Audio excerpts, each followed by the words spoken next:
All right, the rain is coming down. We are gonna go make our way to an inside attraction and do one of the dark rides, the Haunted Mansion. So excited about this. First time riding it. Gonna capture this in 360 and also on my phone. We're gonna get a lot of good footage here. And before we take you in, just a little quick warning, there will be some light strobes, maybe some scary stuff popping out. This is your warning. And a reminder not to smoke on the ride, or you'll turn into that guy right there. This ride can be scary.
It was loud, dude.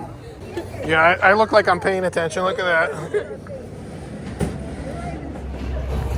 All right, as someone that doesn't like scary things, how scary was that?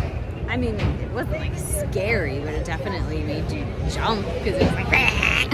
Yeah, they had like horns going off in your eardrum. It would warn you when there's a jump scare, but like right at the jump scare. Blasting a horn at you. Yeah. I don't know. That was such an awesome experience. A little dark ride. 51 years old. Hard to believe it's been in operation for a long time. And I had a good time. I enjoyed it. The Haunted Mansion, not like the Disney World Haunted Mansion, but it definitely a old school Haunted Mansion, dark ride, whatever you want to call it. It's one of the best ones that you can get on. So. But it is worth noting that if you buy the all-day ride pass, it doesn't apply for this. So you would need to buy separate tickets for $350. have a little photo booth over here as you walk out.